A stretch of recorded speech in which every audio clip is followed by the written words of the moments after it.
Welcome to Khanversations, and we are once again fortunate to have with us Ambassador Talmiz Ahmed, one of the most distinguished diplomats that India has produced, who has received awards from the Middle Eastern countries. He has served India for nearly 40 years, has been ambassador to Saudi Arabia, to Oman, to United Arab Emirates, and has a very good knowledge about the politics of the Middle East and India's relations with the Middle Eastern countries. Today, we are going to talk to him about the Israeli attack on Qatar and its implications for the regional politics and also with the role of the U.S. And we will also, if we have time, ask the ambassador about India's essential position that India took on Israeli attack on Qatar, which some people have expressed surprise and said that it shows that India's policy towards Israel might be shifting. But I don't think that one tweet and one comment and one release by the Ministry of External Affairs indicates any significant shift in the policies.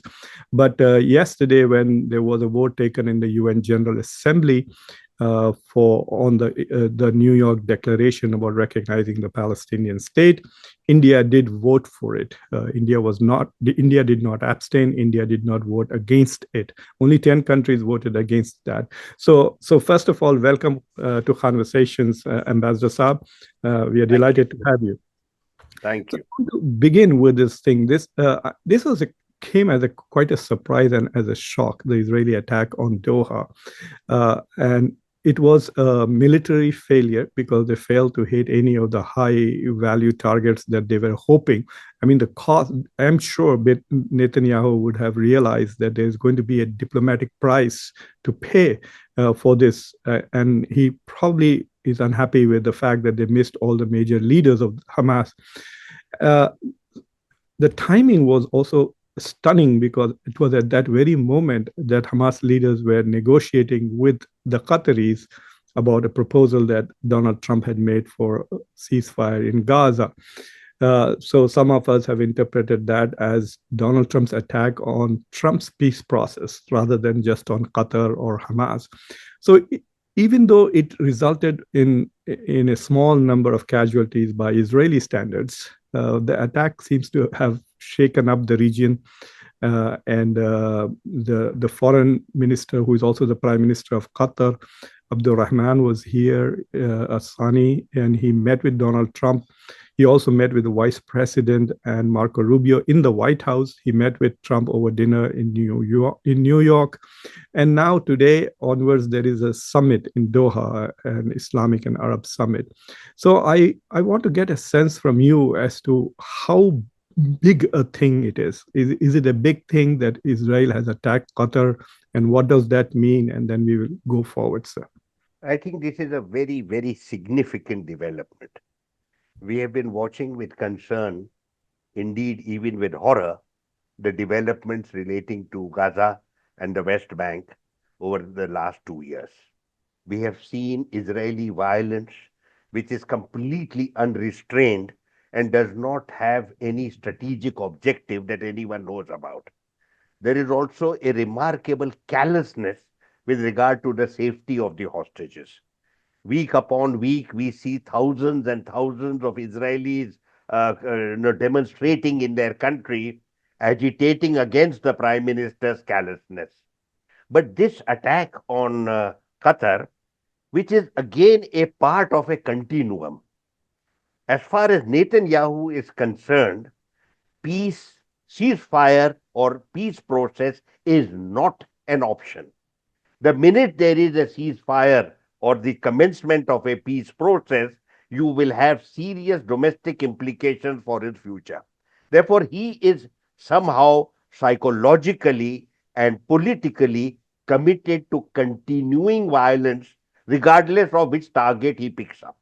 Now, what he has done in Qatar, which is a very calculated assault, is that he has basically informed every Arab leader across West Asia and even non-Arab leaders that every one of them is a potential target.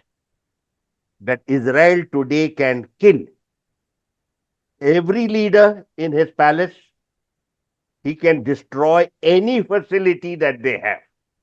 It is an indication of total supremacy, indeed military hegemony.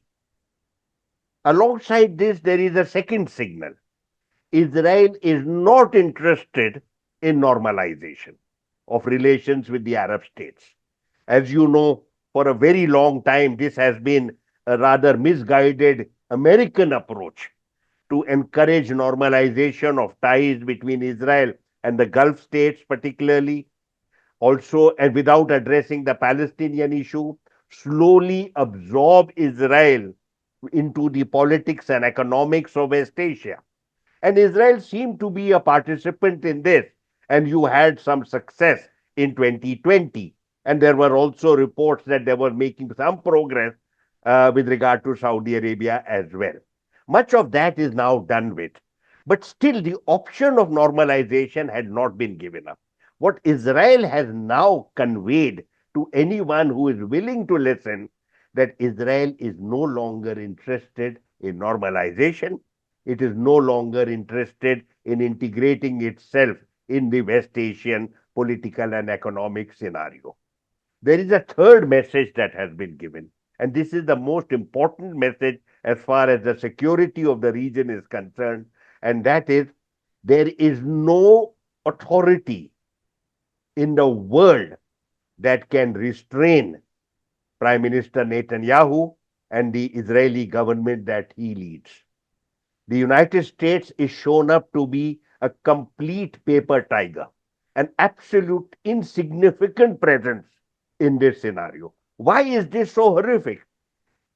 All these countries over the last 40, 50 years have built a certain relationship with Western powers and more recently with the Americans that is based on a very substantial long term strategic partnership in terms of which these countries purchase huge quantities of American weapons, award very major multi-billion dollar contracts to Americans, park most of their petrodollars in American treasury bills and also in American coffers, and in return expect to be protected by the United States. Towards this end, they have also provided bases to the Americans. Qatar itself has the Al Udeid base, which is a major air force center. It is an air operation center for the entire region. It is only about 30 or 40 kilometers away from the bombardment that just took place. So I would say to you that all these implications have fundamentally and qualitatively changed the security and strategic scenario in the region, and we are going to see over a period of time a very different region. So one of the things that has puzzled me is that, as you mentioned, the Udeid base, which is based in Qatar, I'm sure that in its own defense infrastructure, that base has the technology to notice any fighter jets or any foreign weapons heading towards Doha, because in general, they are coming in the direction of that base itself, right? So the fact that none of those military assets of the United States, which were in the region, did anything at all to block those missiles and that Israelis shot is itself stunning. That I think it should have been automatic. And so the decision. I want to make it very No, clear. no. I think it is they made a decision not to defend Qatar. Rather, that is what I'm trying to say. Is that look, I would like to say to you, Professor, the United States is actively complicit in this assault. No sane person will believe that the United States was informed only 10 minutes earlier and that by the time the message went to Qatar, the attack was already ongoing. And the Prime Minister has said that we were told 10 minutes after the attack. Let us be very objective here. This is what my third point was, that the second point, that the Israelis have absolutely no sense that the United States is capable of setting any limits whatsoever on what the Prime Minister of Israel decides to do in terms of the violence that he has unleashed upon the region. The United States is a complicit role player. It may be due to the domestic politics of the United States, it may be due to the influence of the right wing, it may be due to the Christian evangelists, it may be due to the Israel lobby. I don't care. The main point is that all of these forces have rallied together to ensure that Israel's interests, as articulated by Prime Minister Netanyahu, are more important to the United States and to the Trump administration than any strategic partnership that the United States has built up over the last 40 years or so with the countries of the Gulf. The United States, to my mind, has totally lost all credibility as a security guarantor and partner. This is not just a message to West Asia, it is a message to every other American partner today that the United States is not going to defend you. It does not care for any agreements that it has signed. Security agreements and security guarantees are not worth the paper they are written on. You know, Trump's response, at least to some extent, showed that he was genuinely upset. I mean, he's not an actor. He reacts in a very instinctive way, and it appears, at least here to American analysts, that he's genuinely upset with what Israel did, but is unwilling to uh, strategically depart from the alignment of the U.S. and Israel. So the whole idea of Marco Rubio, who actually left yesterday, is today with Netanyahu in Israel, is to say, okay, we didn't like this, but now let's sit down and plan. And apparently, right now, the U.S. is planning with Israel how to combat all these recognition of the Palestinian state coming from other U.S. allies in Europe. Uh, but he did say in his tweet that this has undermined American interests and Israeli interests. He also made a very interesting comment recently saying that the Israeli lobby does not have as much control over the U.S. Congress as it did in the past. So he's aware of the declining uh, uh, uh, appeal of Israel within the American domestic politics. But this shouldn't all of this be readily apparent to the Gulf states. I mean, they deal with the Americans more often than Americans do. Professor, I do not attach any importance to anything that President Trump articulates. He is, to my mind, and I have mentioned this on your show, Yeah. I see him as a very self consumed megalomaniac who is so self absorbed with regard to his personal interests that he has no understanding whatsoever of crucial strategic issues and various other security related matters that impinge on the US interest. I want to remind you that this is not unique to President Trump. You remember that we had 2 years of Biden before that. Same And thing. so many times the president said certain things about a ceasefire, humanitarian assistance, opening the corridors for aid, and the Prime Minister Netanyahu treated his remarks with complete contempt. And you remember all those occasions when Secretary of State Blinken would go over and would sit with the Prime Minister. And if you see those pictures, you will see who is the big dog and who is the mouse sitting in front of him. The United States has so substantially subordinated itself to Israel that I do not attach any. I go according to what I see as the facts on the ground. I see a carnage that Israel has unleashed over the last 22 months. I see 65,000 are dead. I see that 1,000 have been killed in the West Bank. I see a deliberate policy of genocide, and I see a deliberate policy of, of starving a people through man made actions. We have not seen this kind of gross misconduct by one state against a people except from the period of the Nazis. What we are witnessing today, Professor, is what the Nazis did to the Jewish people. And the world mourned at that time. Though many of our Western brethren pretended that they had no clue about what happened, leave that aside. The world mourned with the Jews at that time. We called it a Holocaust and we tried to atone for it in various ways. But now you see the anger, the vengeance, the violence. It is as if Prime Minister Netanyahu is taking revenge on humankind for the 2000 years of mistreatment that the Jews have suffered. That is the facts on the ground that I see, and I would not be swayed by anything, some feeble remark made as an off the cuff remark. Let the president do something significant. Let him cut the supplies of weapons straight away. Let him demand that there should be a ceasefire. Let him insist that there should be humanitarian assistance. I will then be persuaded to some extent. Until I see that, I'm not impressed by anything that is coming from Washington or New York. I think he's going to have trouble on really taking any steps. I mean, if you look at him, Donald Trump's efforts to make peace with Russia and Ukraine are floundering, and there is absolutely no progress. Putin is also showing the same contempt for Donald Trump that Netanyahu is doing, except that Netanyahu's bravado and all his actions are completely dependent on our support.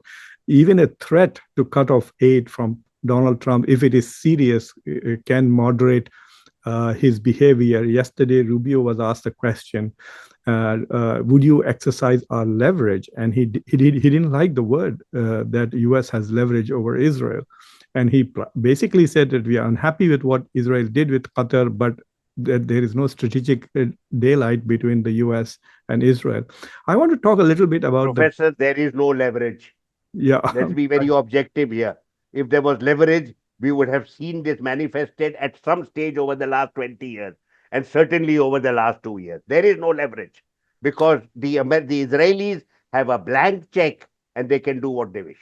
I mean, we saw George H. Bush try to do it, and you saw what happened to him.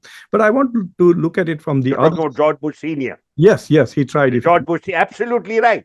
Yeah. This is what happens to US presidents who ever try to intervene in the West Asian peace process and try to push the Israelis into making concessions that the international community wants and large sections of the Jewish community want. But the right wing is what controls politics I mean, as far as Israel is concerned. And today, the extreme right wing, who were marginal in the domestic political process, today they are absolutely crucial for the continuation of Prime Minister Netanyahu as the head of government. I want to turn our attention to this OIC, or rather the Islamic/Arab summit that is being held in Doha. What do you expect will come out of it? And I also want to know, I mean, you have spoken with many of these ambassadors and members of these various royal families on more than one occasion. How do they see this? I mean, this should have come like a major shock to them, right? The fact that they have been depending on US for so long for security, and that doesn't exist. They should be feeling very insecure right now and questioning their long-term commitments to this particular strategy to rely entirely on the US for their defense systems. Are they going to revisit this, or are they just going to take this on their chin and basically line up? And for example, there's apparently a lot of pressure on UAE from Qatar to withdraw its embassy or ambassador from Tel Aviv. But none of those three countries, which are still in the Abrahamic Accords, have indicated any seriousness to revisit that issue. Morocco is silent. Bahrain is silent. UAE did put some pressure on the West Bank annexation issue. And at least there is at least the media, there are reports that the Israelis have not yet annexed much of the West Bank because of the threats of United Arab Emirates. But do you think that there is going to be a rethinking in the Gulf with regards to the US and the reliability of the US as a strategic partner? See, when you look at the Gulf security scenario, you will note that over the last 25 years, the US and Israel had a certain perception and point of view that was finally persuasive as far as the Gulf countries are concerned. And that was the crucial issue in West Asia, which is a source of instability, is not the Palestine issue. It is the threat that Iran poses to the region. And Iran was then systematically demonized. It was said it's a principal state sponsor of terrorism. There were issues relating to their nuclear program. There were also a lot of focus on their being having a Shia agenda. And as you know, this perception was bought by the Gulf. Regardless of what anything was said in Tehran, as far as the Gulf capitals were concerned, Iran was the principal threat. Therefore, when you had the problem of the Arab Spring uprisings and demonstrations, the Saudi approach in the face of pressures, possible pressures from the domestic community, was to demonize Iran and to tell the region that Iran is the source of instability and Iran has a sectarian agenda as far as the region is concerned. This was completely in keeping with what the Israelis and the Americans were saying. Where did all this go wrong? Where it went wrong for the Gulf was the first administration of Donald Trump, where they found that the Trump administration would constantly provoke Iran. There would be a certain response from Iran. The response sometimes involved the Houthi attack on certain targets, sensitive targets in Saudi Arabia at one stage and the UAE at another stage. But the Americans did not respond. It is at that point in 2019 where Saudi Arabia decided that the United States is not a credible security guarantor. They started asserting strategic autonomy and building up ties with China and with Russia. What has happened now is a fundamental change in the scenario. That it is not that Iran is not a threat, possibly it never was, but that Israel is the threat. Israel is the closest ally of the United States, and yet it has the temerity to attack the very states which have been cultivated by the United States to have normal ties with the Israelis. So that means the Israelis have conveyed that they are not subject to any restraint, either diplomatic, political, or military, that could be exercised by the United States. I mentioned to you that this talk of leverage that the Americans have, a leverage is something that is felt by the other side. Israel does not recognize any leverage. Israel is persuaded, Israel is convinced that they can do what they wish in the region, even when they hurt American interests, but they can get away with impunity because of the domestic constituencies to which the man in the White House is beholden. That has changed. Therefore, I would say to you that when this gathering takes place, much of it will not come out in the public domain. What you will see are certain platitudinous resolutions, some degree of anger, but the Gulf moves very slowly. They don't do things dramatically. You do not see change overnight.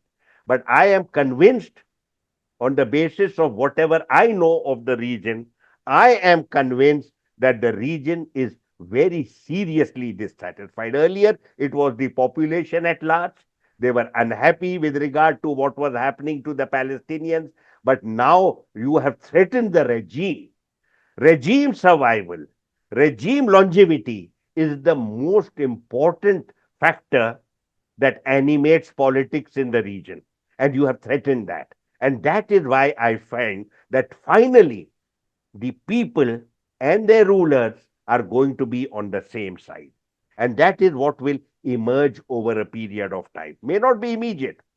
The Americans are going to do a lot of running around trying to show that there may be some symbolic gestures, even trying to persuade the Gulf that we are still there for you, we still want to sign agreements for you. You know, the most idiotic agreement that any Gulf country could sign with the Americans today is a security guarantee agreement. You would have to be seriously demented if you were to attach any importance whatsoever to such a bogus agreement. I mean, you have made a very important point that the perception of what now threatens the Gulf is not Iran but Israel, and how can you then anticipate that the United States will be your security guarantor against Israeli aggression? I mean, that is a very simple, straightforward. The question itself is an answer that the Gulf people. Does this mean that there is a chance that Russia and China will have a greater influence in the security of the Gulf going forward, or will there be uh, like a vacuum at the moment, which will basically mean that the Gulf countries will become less active in the region's politics because they will be insecure, they can't trust the US, and then they have no alternative to the US? Much remains to be seen. These are very early days. We have an ongoing conflict in Gaza. We have an ongoing conflict in Ukraine. And we have barely recovered from the attack upon Qatar. Do recall here that regardless of what Donald Trump has said, Netanyahu has said that unless the Hamas is removed, he's going to launch another attack. Yeah. Though he's misleading all of us. Hamas leaders have been in Qatar from 2012. Yes, because And of the their leaders have said, and they have no reason to mislead us, the Qatari leaders have said that they opened this office to facilitate dialogue at the behest of President Obama. yes, Just as they had an office for the Taliban, Qatar has played such a role in the past consistently. It's a small country, but it is a country that does excellent diplomacy. It does very good mediation. When there is no one else available to speak to Taliban earlier or to speak to Hamas, it is Qatar and Qatar alone that can do this. In fact, it is shocking to see. The Qataris have made it very clear that the presence of these people is well known, that there was going to be a meeting to discuss the ceasefire is well known. Nothing was hidden. Their presence was a public event and everybody knew about it. So now for Netanyahu to say that I will launch another assault upon Qatar if you do not get rid of these people is a complete is a very bogus statement, and has it doesn't show the president, the prime minister, in a very good light. Having said all these things, I think that there will be change. The change will be a relatively slow process. The one entity which has kept very low key in terms of its public posture is China. China does not speak out of turn. China does not speak prematurely. But even as I speak to you, I am confident that there are several groups in China who are applying their best minds to ensure that they come up with a policy approach that will ensure a certain Chinese role in the region. My own understanding is that China will use its two strengths here, its economic strength, influence, and its diplomatic capabilities. Neither of these apply to the United States. The United States sees itself purely as a military power, and even when there are sensitive issues that require diplomacy, instead of deploying diplomacy, they use military force. The Chinese don't do that. I don't think the Chinese are looking at any overt confrontation with the Americans at this stage. But having said all this, I need to simply remind you that at the global level, we are looking at an emerging world order. The world order that fundamentally overturns Western hegemony that has been in place for 200 years and the American leadership of global affairs over the last 70 years. That is under challenge. And I believe China will certainly be in the vanguard to lead this challenge. I think China will get a lot of support because large parts of the world don't want a Cold War binary, don't want to see confrontation or war. They would like to have an order where their views are respected and their voices heard. There is an emerging global south that makes sense, and I believe that China will make every effort to ensure that it becomes an influential role player. And I believe this is where the Gulf countries will go. I do not see a scenario where the Gulf countries are going to become once again the security lackeys of the Americans. The Americans have failed every test posed before them publicly to live up to the mandate, live up to the agreements that have been signed. Today, you see the United States in genuine decline. You have a broken political leadership which has lost credibility at home as much as it has lost abroad.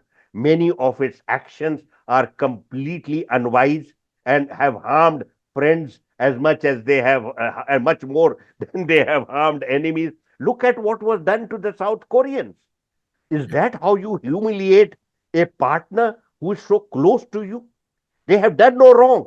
None of them was an illegal in the country.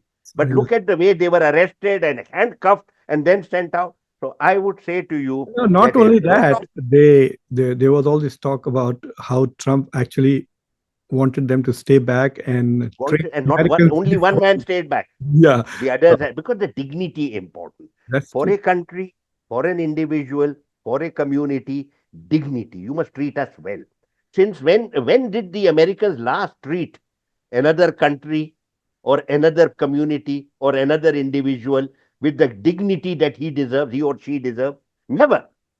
And that is why you will find the country is today without credibility globally. It is therefore more and more people in they will turn to the Chinese. The Chinese, many times I see American writers say the Chinese have no security approach. The Chinese don't need a security approach. The world doesn't need a security confrontation. What the Chinese offer is very substantial opportunities for economic cooperation, logistical connectivity, and with regard to diplomatic initiatives that bring countries together. I believe that is where you will see most of their role in the coming weeks and months and possibly a few years. Yes, it is quite fascinating that the attack by Iran on Saudi Arabia, which America did not take any action against, and then the attack on Qatar by Israel, where again the US has not done anything, have both happened during the Trump administrations. Yeah. Yeah, isn't it interesting? Pastor Saab, as always, it's been extremely, shall we say, fruitful listening to you, and it's been a learning moment, and I really enjoyed these conversations. I want to thank you for coming and talking to us for such a long time, and I hope you continue to join us on Khanversations. Thank you very much. Thank you very much, Professor. Always a pleasure to be with you. Your questions challenge me and give me a chance to get clarity in my own mind before I share it with you and your students and your other numerous listeners. Thank you very much, Professor. Thank you very much, sir.